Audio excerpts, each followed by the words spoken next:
चूक झाली तर समजून घेऊ, तिसऱ्या वेळी मंत्रिपद काढणार असा थेट इशाराच अजित पवारांनी दिलेला आहे। कुणाला दिला तर कोकाटेंना।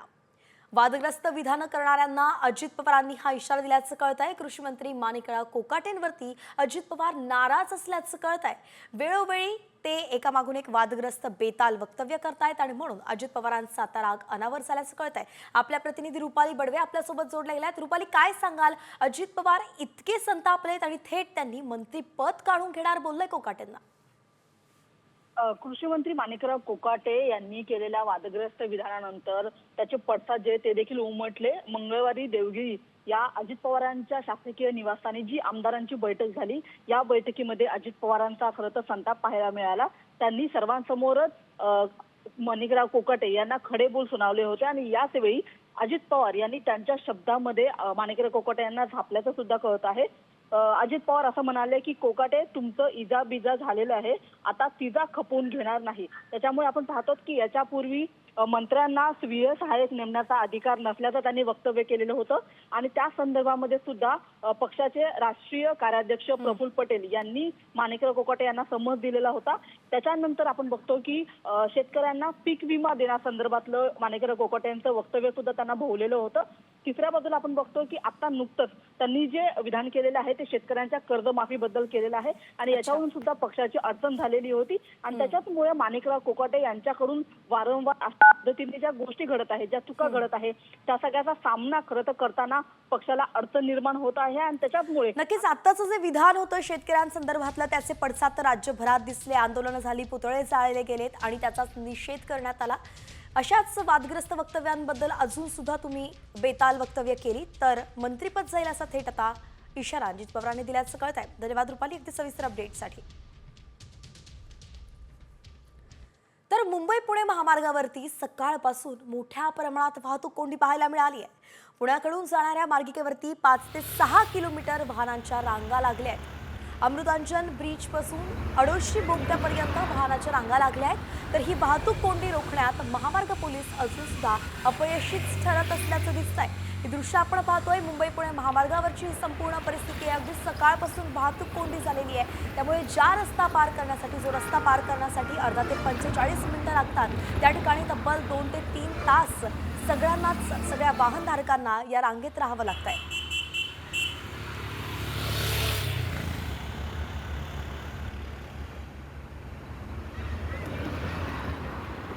त्यानंतर थेट जातोय सोलापुरातल्या पाकणीमध्ये एक इथेनॉलनं भरलेला तर 2 रिकाम्या टँकरला आग लागलेली आहे। भीषण आग लागलं सध्या आपण हे दृश्य पाहतोय।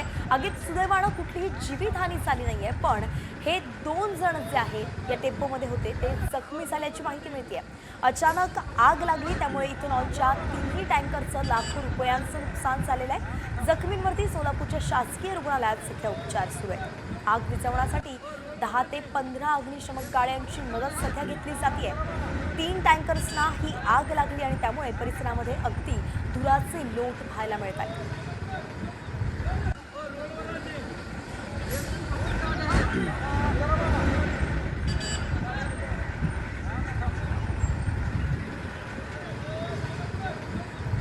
सोलापुरानंतर पुन्हा येतोय मुंबईसाठी, कारण की मुंबईकरांसाठी अत्यंत महत्त्वाची बातमी आहे। मुंबईत आजपासून टँकर चालक संपावरती जाणार आहेत। केंद्र सरकारच्या नव्या नियमांना विरोध करण्यासाठीच मुंबई वॉटर टँकर असोसिएशननं संपाचं हत्यार उपसलंय। मुंबईतील विहीर आणि बोर मालकांनी केंद्रीय भूजल प्राधिकरण नियमानुसार एनओसी घ्यावी, अन्यथा पाणी पुरवठा बंद होईल अशी नोटीसच बीएमसी कडून आल्यानं आता हा मोठा निर्णय घेण्यात आलेला आहे। बोरवेल मालकांकडे एनओसी नसल्यानं पाणी पुरवठा कसा करायचा या चिंतेमुळे त्यांनी हा संप करण्याचा निर्णय घेतलाय। मात्र याचा फटका मुंबईतील अनेक व्यावसायिकांना बसणार आहे। हॉटेल्स चालक, रेस्टॉरंट चालक यांना देखील याचा मोठा फटका बसणार असल्याचं कळत आहे।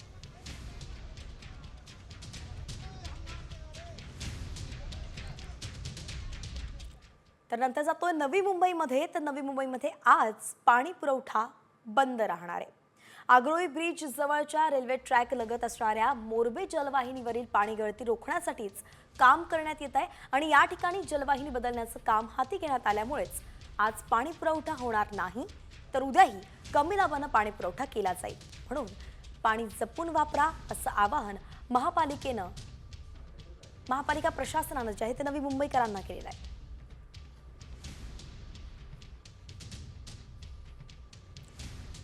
तर या सगळ्या महत्त्वाच्या बातम्यांनंतर आता इतरही घडामोडी आहेत, त्या सगळ्यांचा वेगवान आढावा घ्यायचा आपल्याला. सुरुवात आपण करतोय राजकीय बातम्यांनी टॉप 20 ने. ज्ञानेश्वर महाराज संस्थान कमिटी आणि आळंदी देवाची ग्रामस्थांच्या वतीनं ज्ञानेश्वर माऊलींचा 750वा जन्मोत्सव सोहळा आयोजित करण्यात आलेला आहे आणि या सोहळ्याचं पंतप्रधान नरेंद्र मोदींना निमंत्रण देण्यात आलंय. पंतप्रधानांच्या कार्यालयाकडून सुद्धा याला सकारात्मक प्रतिसाद मिळाल्याची माहिती आहे. 3 मे ते 10 मे दरम्यान जन्मोत्सव सोहळा पार पडेल.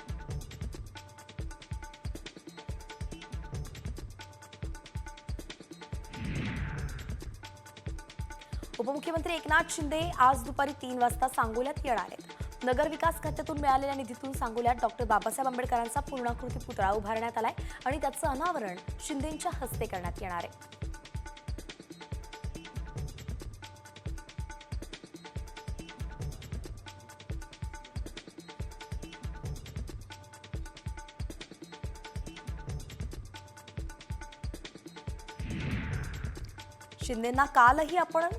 शरद पवारांना कालही आपण दैवत मानत होतो आणि आजही मानतो असं वक्तव्य केलंय अजित पवारांनी.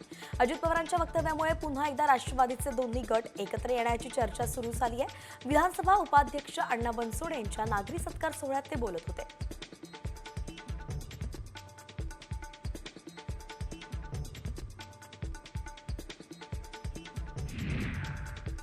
महसूल मंत्री चंद्रशेखर बावनकुळेंनी अधिकाऱ्यांना चांगलंच खडसावलंय.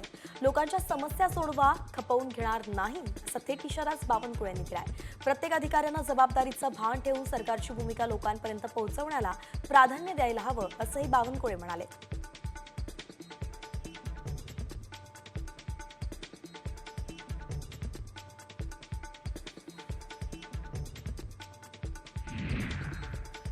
आंबेडकर पुतळा अनावरणानंतर उपमुख्यमंत्री माजी आमदार शहाजी बापू पाटील यांच्या शेतकरी मेळाव्याला उपस्थित राहणार आहेत आणि या कार्यक्रमाला आरोग्यमंत्री प्रकाश आंबेडकर, पर्यटन मंत्री शंभूराज देसाई, विधानसभेचे उपसभापती अण्णा बनसोडेही उपस्थित राहतील.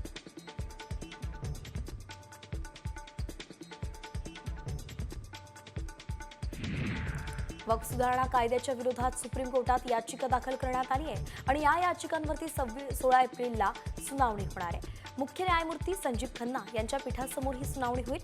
वक्फ कायद्याच्या विरोधात 12 पेक्षा जास्त याचिका दाखल झाल्या आहेत.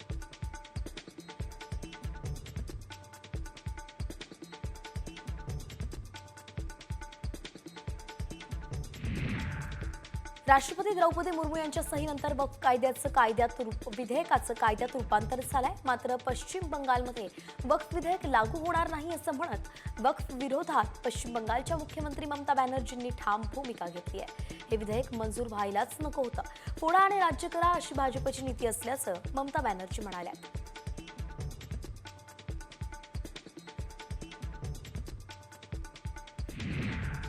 धाराशिवमध्ये वक्फ विधेयकाविरोधात मुस्लिम बांधव रस्त्यावरती उतरले. जिल्हाधिकारी कार्यालयासमोर 2 तास धरणं आंदोलन करण्यात आलं. वक्फ सुधारणा विधेयक समाजावरती अन्याय करणार असल्याचं म्हणत जोरदार घोषणाबाजी करण्यात आली. वक्फ विधेयक मागे घेण्याची मागणीही आंदोलकांनी केली आहे. वक्फ सुधारणा कायद्याच्या विरोधात सुप्रीम कोर्टात याचिका दाखल करण्यात आली आहे आणि या याचिकांवरती 16 एप्रिलला सुनावणी होणार आहे. मुख्य न्यायमूर्ती संजीव खन्ना यांच्या पीठासमोर ही सुनावणी होईल. तर वक्फ कायद्याच्या विरोधात 12 पेक्षा जास्त याचिका दाखल आहेत.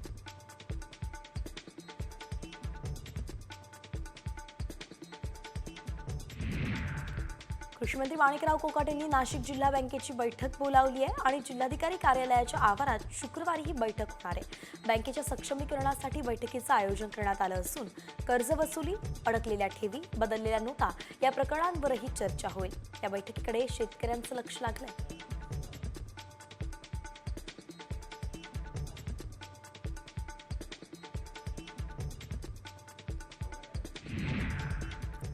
बातमी आहे केंद्रीय गृहमंत्री अमित शहा यांच्या महाराष्ट्र दौऱ्यासंदर्भात.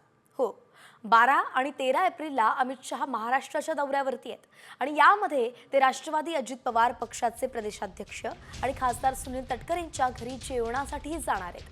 त्यांच्या या दौऱ्यामध्ये पालकमंत्री पदाचा तिढा सुटण्याचीही शक्यता वर्तवली जाते. खरं तर राज्यभरातील पालकमंत्र्यांचं पदाचं वाटप झालेलं आहे. मात्र अजून सुद्धा रायगडचा पेच देखील सुटलेला नाहीये. नाशिकचं पालकमंत्री पद सुद्धा सुटलेलं नाहीये. खरं तर यांना सध्या स्थगिती देण्यात आलेली आहे आणि त्यामुळे हा वाद आत्ता तरी सुटेल का असा प्रश्न उपस्थित केला जातोय. आपले प्रतिनिधी गणेश कवडे या दौऱ्यासंदर्भातली अधिकची माहिती देत आहेत. गणेश, काय सांगाल, कसा असणार आहे अमित शहांचा हा संपूर्ण दौरा? नक्कीच केंद्रीय गृहमंत्री अमित शहा आहेत ते 12 आणि 13 तारखेला हे 2 दिवस आहे ते महाराष्ट्राच्या दौऱ्याला असणार आहेत आणि प्रामुख्याने पालकमंत्री पदावरून आहे ते रायगडचा वाद आहे तो पाहायला मिळाला होता, रायगड आणि नाशिकचा.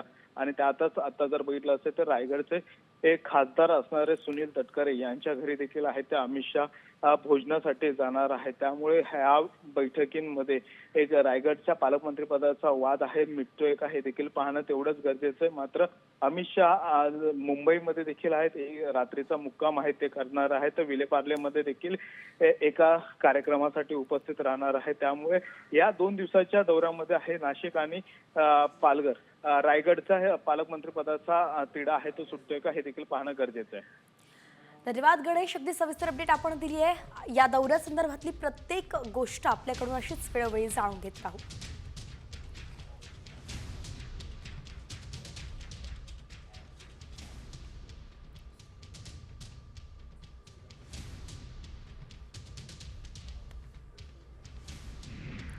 तर अजून एक मोठी बातमी सध्या समोर येते. बीड सरपंच संतोष देशमुख हत्या प्रकरणासंदर्भातली अत्यंत महत्त्वाची बातमी आपण पाहतोय ती म्हणजेच आता पुढची सुनावणी 24 एप्रिलला होणार आहे. खरं तर आज बीडमध्ये तिसरी सुनावणी पार पडली आणि त्यात समोर येते की 24 एप्रिलला आता पुढची तारीख देण्यात आलेली आहे. बीड सरपंच संतोष देशमुख यांच्या हत्या प्रकरणासंदर्भात सुनावणीला वेग आलेला असतानाच तिसरी सुनावणी आज पार पडली. मात्र ही तारीख पुढे ढकलण्यात आली. आपले प्रतिनिधी योगेश काशीद आपल्यासोबत जोडले गेलेत.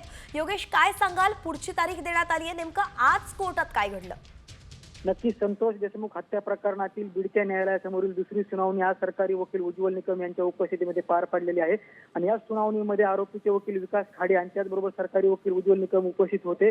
या सुनावणीमध्ये जे ऍप्लिकेशन असतात, जे अर्ज आरोपींच्या वकिलाकडनं करण्यात आले होते त्याचं उत्तर आम्हाला मिळालं पाहिजे, ते उत्तर आज सरकारी वकिलांकडून देण्यात आलं. त्याचबरोबर जे संतोष देशमुख हत्या प्रकरणातील काही पुरावे किंवा जे पेनड्राईव्ह होते, जे व्हिडिओज होते त्या संदर्भाची मागणी करण्यात आली होती ते देखील देऊ असं सरकारी वकिलांनी सांगितलेलं आहे. आणि पुढील सुनावणी आता 24 एप्रिलला होणार आहे.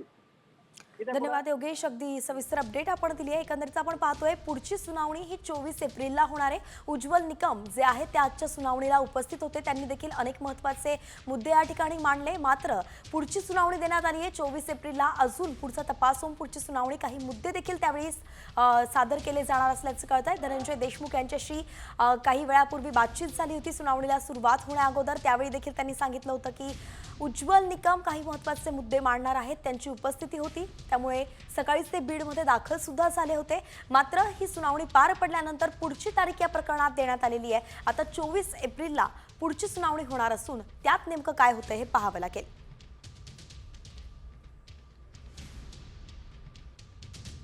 आणि यानंतर आपण वळतोय टॉप 50 कडे. देशभरातील घडामोडी आहेत त्या सगळ्यांचा घ्यायचा अगदी वेगवान आढावा. अमेरिकेचे अध्यक्ष डोनाल्ड ट्रम्प यांनी भारतासह 75 पेक्षा अधिक देशांवरील लावलेला टॅरिफ 90 दिवसांसाठी थांबवलाय. ज्या देशांनी ट्रम्प यांच्या टॅरिफला विरोध केला नाही त्यांच्यासाठी ट्रम्प यांनी टॅरिफवरती तुर्तास ब्रेक लावलाय.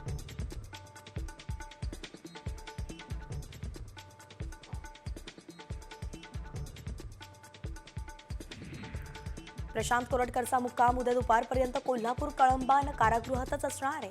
आज शासकीय सुट्टी असल्यानं कोरटकरचा मुक्काम कारागृहात लांबलाय. उद्या दुपारपर्यंत कागदपत्रांची पूर्तता झाल्यानंतर कोरटकर कारागृहातून बाहेर येईल.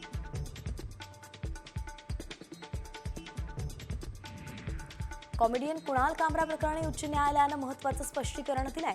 उपमुख्यमंत्री एकनाथ शिंदेंच्या बाबत केलेल्या विडंबनात्मक गाण्याची चित्रफीत पुन्हा प्रसिद्ध करणाऱ्या किंवा इतरांना पाठवणाऱ्या कोणावरही सूडबुद्धीनं कारवाई केली जाऊ नये असं उच्च न्यायालयानं बुधवारी स्पष्ट केलंय.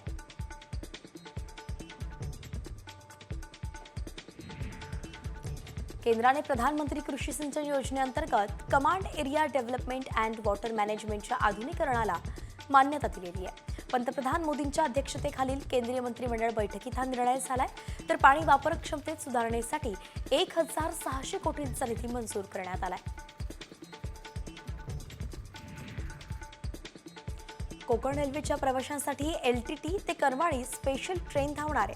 11 एप्रिल ते 23 मे दरम्यान दर शुक्रवारी रात्री 10:15 वाजता लोकमान्य टिळक टर्मिनस इथून ही ट्रेन सुटेल आणि दुसऱ्या दिवशी दुपारी 12 वाजता करमाळीत ती पोहोचेल. या ट्रेनचं आरक्षण 8 एप्रिलपासून सुरू झालंय.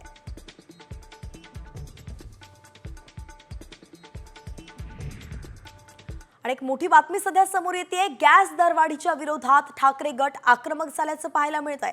कुठे तर पुण्यामध्ये ठाकरे गटाचं निषेध आंदोलन सध्या सुरू झालेलं आहे. गॅस दरवाढीच्या विरोधात शिवसेना उद्धव बाळासाहेब ठाकरे पक्षाचं चूल पेटवा आंदोलन हे गॅस दरवाढीच्या विरोधात सध्या होताना दिसतंय. ही दृश्य आपण पाहतोय. काही गॅस सिलेंडर्स रस्त्यावरती आडवे टाकण्यात आले तर काही महिला रस्त्यातच बसून थेट चुलीवरती स्वयंपाक करताना दिसत आहेत, भाकरी कापताना त्या दिसत आहेत. गॅस दरवाढ विरोधात शिवसेना उद्धव बाळासाहेब ठाकरे पक्षानं चूल पेटवा हे आंदोलन सध्या सुरू केलंय.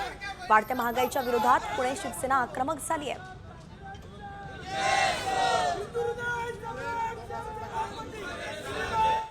तर या आंदोलनाकडे आपलं लक्ष असणार आहे. नेमकं काय होतंय, काय मागणी आहे हे पाहावं लागणार आहे. तुर्तास इतरही बातम्या आहेत, त्यांचा पुन्हा एकदा वेगवान आढावा घेऊयात.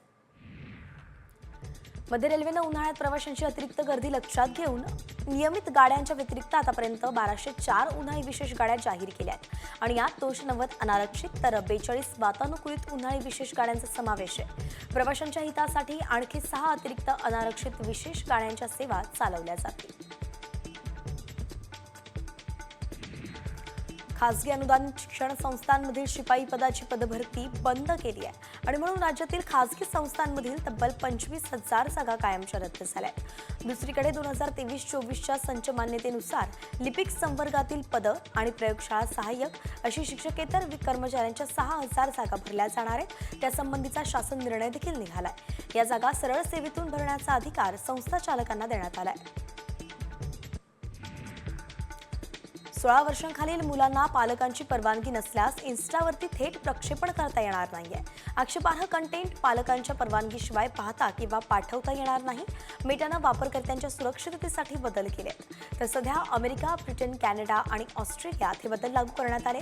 काही महिन्यात ते जगभर अंमलात येतील.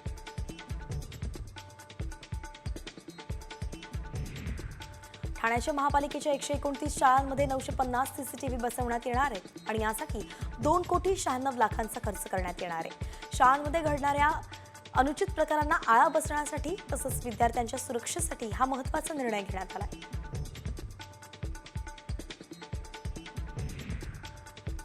कुलाबा, वांद्रे, सिप्स, भुयारी मेट्रो 3 मार्गिकेतील स्थानकांची नावं आता मराठीतच झळकणार आहेत. MMRC कडून मराठी फलक लावण्याचं काम सुरू झालंय आणि त्यामुळे मेट्रो 3ला मराठीचा द्वेष आहे असा आरोप MMRCनं फेटाळून लावलाय. मेट्रो प्रकल्प क्रमांक 5 अंतर्गत ठाणे ते भिवंडी दरम्यान लोखंडी गर्डर टाकण्याचं काम करण्यात येणार आहे आणि याच निमित्तानं भिवंडी ते ठाणे रस्त्यावरील अंसूर चौक ते अंसूर फाटा मार्गिकेवरील वाहतूक पुढील 3 दिवस काही काळासाठी बंद ठेवण्यात येईल. त्यामुळे नागरिकांना वाहतूक कोंडीचा सामनाही करावा लागणार आहे. नांदेड शहरातील मध्यवर्ती बस स्थानक येत्या 12 तारखेपासून पुढील 1 महिन्यासाठी हलवण्यात येत आहे आणि शहरातील बस स्थानकाकडे जाणाऱ्या रस्त्याचं काम हाती घेतल्यामुळे कोठा इथल्या मोदी मैदानावरती हे बस स्थानक 1 महिना असेल. मात्र यामुळे नागरिकांना अधिकचा वेळ आणि रिक्षासाठी जादा भाडं द्यावं लागणार आहे.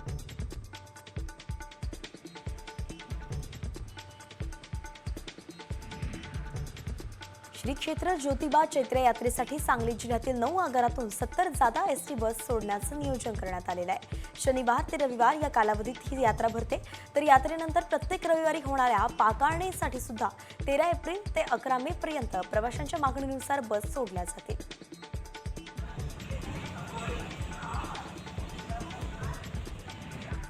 मोबाईल ॲपवरून रिक्षा सेवा देणारी उबर कंपनी आता नव्या नियमांनुसार प्रवाशांकडून मीटरप्रमाणेच भाडं आकारते.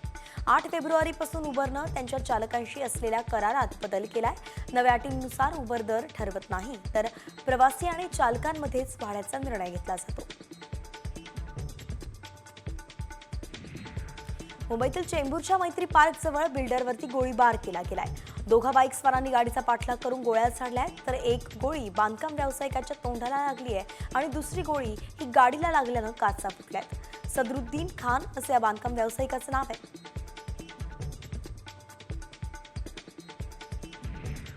पुणे जिल्ह्यात पिंपरी चिंचवड, चाकण, तळेगाव आणि हिंजवडी लगतच्या भागांमध्ये सीएनजी मध्ये पुन्हा दरवाढ झाली आहे. सीएनजी 75 पैशानं वाढलाय. सीएनजीचा किरकोळ दर हा प्रति किलो 89 रुपयांवरून आता 89.75 असा झालाय. तर ही दरवाढ 8 एप्रिलच्या मध्यरात्रीपासून लागू करण्यात आली आहे. धर्मादाय रुग्णालयात गरीब रुग्णांना उपचार दिले जातात की नाही हे पाहण्यासाठीच धर्मादाय सहायुक्तांच्या अध्यक्षतेखालील समितीनं मंगेशकर रुग्णालयाला भेट दिली. यानंतर अहवाल शासनाला सादर केलाय. या रुग्णालयानं गरीब रुग्णांसाठीचा 30 कोटींपेक्षा अधिक निधी वापरलाच नसल्याचा ठपका या अहवालात ठेवण्यात आल्याचं विश्वसनीय सूत्रांनी सांगितलंय.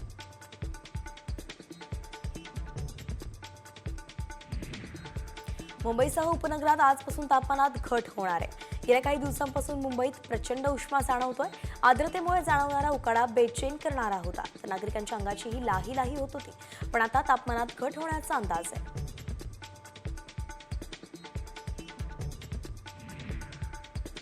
अपघातानंतर महिने वाहनं घटनास्थळीच पडून असल्याचं सध्या दिसतंय. हिंगोली औंढा राज्य मार्गावरती ही अशी वाहनं दिसत आहेत. वाहतूक पोलिसांसह आरटीओच्या अधिकाऱ्यांकडून याकडे दुर्लक्ष केलं जात आहे. म्हणून हिंगोली प्रशासनाला हा परिसर अपघात प्रवण क्षेत्र म्हणून दाखवायचा आहे का, असा प्रश्नच प्रवासी वाहतूक संघटना विचारतायत. राज्यात हवामान विभागानं पुढील 5 दिवस विदर्भ आणि मराठवाड्यातील काही ठिकाणी पावसाचा अंदाज वर्तवलाय. हवामानशास्त्र विभागानं हा अंदाज वर्तवलाय. तर हवामान बदलामुळे शेतकरी आणि नागरिकांनी आवश्यक खबरदारी घेण्याचं आवाहनही करण्यात आलंय.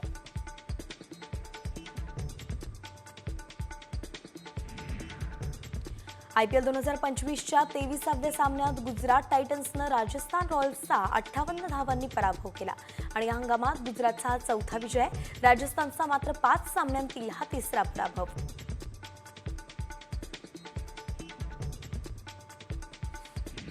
IPL 2025च्या 23व्या सामन्यात साई सुदर्शन चमकलेला आहे. फलंदाजीत साई सुदर्शननं गुजरातसाठी 82 धावा केल्या, तर गुजरातनं राजस्थानसमोर 218 धावांचं लक्ष्य ठेवलं होतं आणि या लक्ष्याचा पाठलाग करताना राजस्थानला 19.2 षटकांत सर्वबाद 159 धावाच करता आल्या. गुजरातकडून गोलंदाजांची सांघिक कामगिरी पाहायला मिळाली. गुजरातच्या विजयी चौकारासह शुभमन गिलचा संघ आता पॉइंट्स टेबलमध्ये पहिल्या स्थानावरती पोहोचलाय. गुजरात टायटन्सनं प्रथम फलंदाजी करताना 20 षटकांत 6 गडी गमावून 217 धावा केल्या. प्रत्युत्तरात राजस्थान संघाला फक्त 159 धावा करता आल्या. IPL 2025 मध्ये गुजरात टायटन्सनं राजस्थान रॉयल्सला पराभूत केलं, पण या सामन्यात रियान परागच्या विकेटचा निर्णय वादग्रस्त ठरला. पराग पंचांवरही चिडल्याचं दिसलं आणि रियान परागला आऊट दिलं तरीही तो मैदान सोडायला तयार नव्हता. यावरती त्याने अंपायरशी वाद घातला.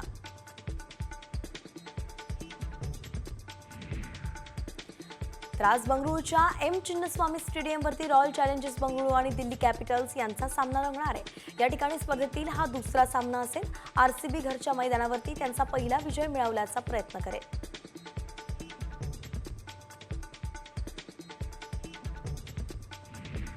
राज्यसेवा परीक्षा निकालानं अनेक उमेदवारांना चांगलाच धक्का दिलाय.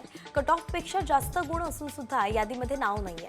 मुख्य परीक्षेसाठी पात्र असून सुद्धा आयोगाच्या या हलगर्जीपणामुळे अन्याय होत असल्याची भावना विद्यार्थ्यांनी व्यक्त केली आहे आणि या संदर्भात आयोगाकडे विचारणा केली असता कोणतंही स्पष्टीकरण मिळालेलं नाही.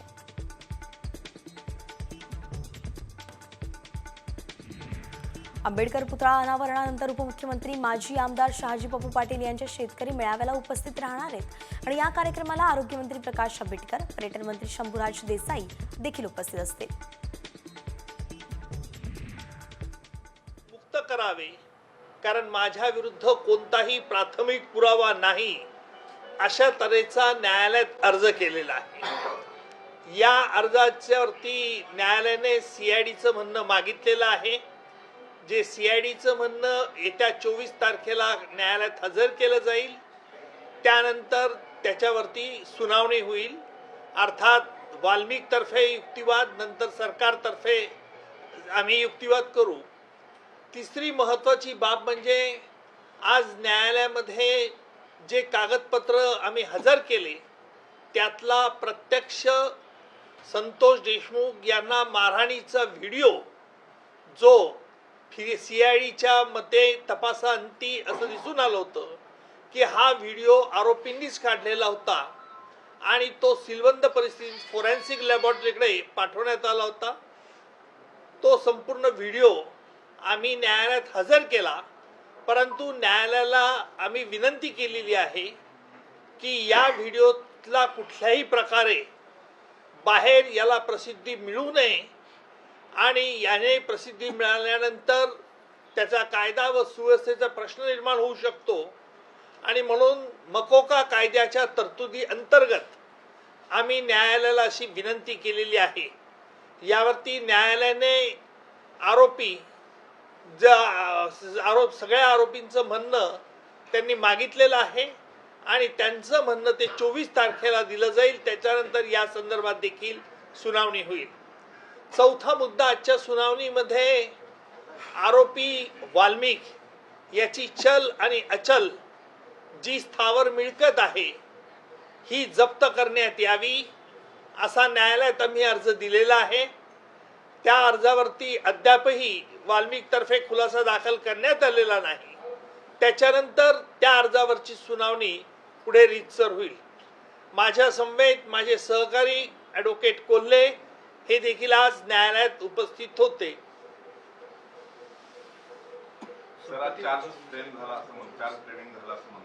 नाही, अजून कोर्टावरती आता हे आरोपीने मध्ये अर्ज केल्यामुळे त्या अर्जाची सुनावणी होईल. नंतर सरकारतर्फे आम्ही कोर्टात न्यायालयात एक ड्राफ्ट चार्ज देऊ आणि त्याच्यानंतर चार्ज कोर्ट तो फ्रेम करावी की नाही याच्यावरती युक्तिवाद ऐकल्यानंतर न्यायालय त्याच्यावरती निर्णय घेईल. वाल्मिकने काय नेमका अर्ज केलेला आहे या केसमधून मुक्त करण्यासंदर्भात? वाल्मिकने त्याच्या अर्जामध्ये अनेक मुद्दे उपस्थित केलेले आहेत. पहिला मुद्दा म्हणजे त्याचा या प्रकरणात कुठे काही संबंध नाही, तो खुनामध्ये नाही, खंडणी त्याने मागितलेली नाही आणि तो कसा निर्दोष आहे हे दाखवण्याचा केविलवाणी प्रयत्न त्याच्या अर्जामध्ये आहे असं सकृत दर्शनी दिसतं. तुम्ही जी त्याची संपत्ती जमा करण्याची मागणी केलेली आहे, कशा कशाच्या आधारावर ही जमा करण्याच्या पण विनंती? त्याच्यात CIDने काही महत्त्वाचे कागदपत्र गोळा केलेले आहेत. ती कागदपत्र फार मोठ्या प्रमाणात, परंतु इतर आरोपींची देखील काय प्रॉपर्टी आहे, चल आणि अचल या संदर्भात CID अद्यापही तपास करते आहे. कायद्याअंतर्गत पुढील तपास अद्यापही चालू आहे. त्यामुळे CIDचा पूर्ण तपास झाल्यानंतर याच्यावरती निर्णय घेण्यात येईल. त्यांचं सर ऑलरेडी एक त्यांनी ऍप्लिकेशन दिलं होतं की त्यांची प्रॉपर्टी जी सील केलेली आहे त्याचे काही डॉक्युमेंट्स त्यांना मिळावे या संदर्भात युक्तिवाद झाला. काय युक्तिवाद झाला आणि कोर्टाने काय ऑर्डर केली त्या संदर्भात? नाही, त्याचा अर्ज असा कोणताही नाही की सील केलेली प्रॉपर्टी आहे. जी आम्ही मकोका कायद्याखाली त्याची प्रॉपर्टी जप्त करण्याचा अर्ज दिला असल्याने यापूर्वी जो CIDने अर्ज दिलेला होता की ते फरार आहे, वाल्मिक फरार आहे होता आणि म्हणून त्याचा प्रॉपर्टी जप्त करण्या असा जो अर्ज होता त्या अर्जावरची सुनावणी, कारण वाल्मिकला नंतर अटक करण्यात आल्यानंतर ती सुनावणी फ्रुटलेस होते आणि म्हणून नवीन CID तर्फे अर्ज देण्यात आला की मकोका खाली याची प्रॉपर्टी जप्त करण्यात यावी. धन्यवाद. 26 अकरातील आरोपी धन्यवाद. दिल्ली पोलिसांनी धन्यवाद. आज संतोष देशमुखचा आपण व्हिडिओ दिलाय आरोपींना तिकडे, तर तो जो मेन पुरावा आहे तो पुरावा कशा पद्धतीने कोर्टासमोर आल्यानंतर काय होऊ शकतो? नाही, असं आहे की यापुढे या संदर्भात मला भाकीत आज करता येणार नाही. याच्या संदर्भात पुरावे नोंदवले जातील आणि मगच त्या संदर्भातली चौकशी होईल. व्हिडिओ किती परिणामकारक ठरू शकतो ह्या केसमध्ये? पुरावा म्हणून तो व्हिडिओ किती परिणामकारक ठरू शकतो? No comments. चला, कुठलेही प्रश्न इतर या केस व्यतिरिक्त मला विचारायचे नाही. ओके. एवढा छोटासा प्रश्न आहे सर. आरोपींना VIP ट्रीटमेंट दिली जाते असा जेलमध्ये आरोप केला जातो की आरोपींना जेलमध्ये VIP ट्रीटमेंट दिली जाते, अशा पद्धतीने देखील आरोप प्रत्यारोप केला जातो. CID बघेल. CID कडे चौकशीचा भाग आहे. CID तपास करेल. सरकारचं लक्ष आहे. एक आरोपी लातूरला ठेवण्यात आलेला आहे, त्या संदर्भात पण तिथे चर्चा झाली. एक आरोपी लातूरच्या जेलमध्ये ठेवण्यात आलेला आहे, तो सुद्धा विषय. यातला एक आरोपी लातूरच्या तुरुंगात आहे. त्या आरोपीने सुरुवातीला अर्ज असा केला होता की मला लातूरच्या तुरुंगात ठेवावं, परंतु असं दिसतंय की त्याला एकटं असल्यामुळे आता तिथे करमत नाहीये, म्हणून त्याने इच्छा व्यक्त केलेली आहे की मला या न्यायालयात शिफ्ट करण्यात यावं. त्याला कोल्हे साहेब त्याच्यावरती खुलासा 24 तारखेला देतील. सर, देशमुख कुटुंबियांनी आज आपली भेट घेतली, काय चर्चा झाली? मागच्या वेळेस पण भेट झाली. अशा भेटीमधल्या गोष्टी बाहेर सांगता येत नाही हे आपल्याला कल्पना आहे. सर, हा प्रश्न यासाठी आम्ही वारंवार आपल्याला विचारतो आहोत की आपण हा मुंबईचा खटला या ठिकाणी लढलेला आहे. आपण पण राणाचा अनेक वेळा या सगळ्या प्रकरणामध्ये उल्लेख केलेला आहे आणि त्याला भारतात आणलं जात आहे. त्यामुळे आम्ही आपल्याला हे विचारतोय. चांगली गोष्ट आहे, भारताचं मोठं यश आहे.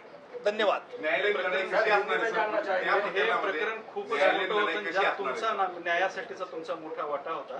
त्यामुळे सगळ्यांना तुमच्याकडून अपेक्षा आहे की तुम्ही या प्रकरणात काहीतरी बोलावं.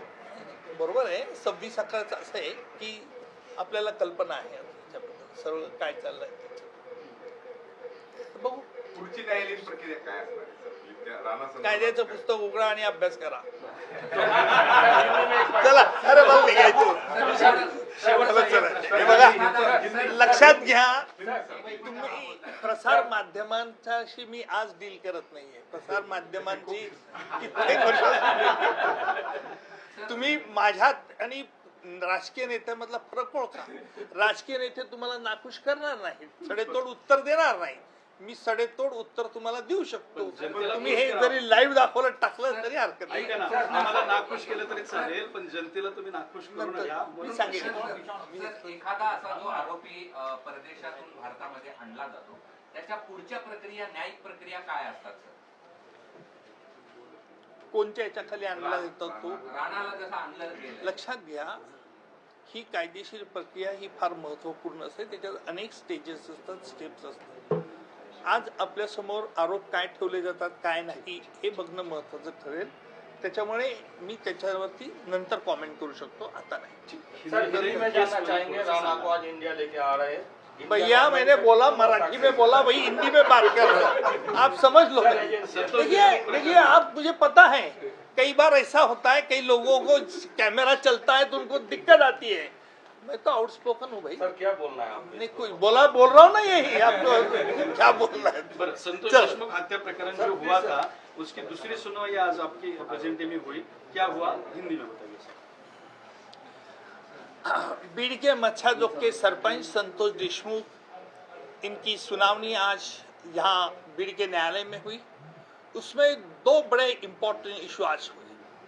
जो इस केस में जो आरोपी नंबर 1 है, जो वाल्मीकि है,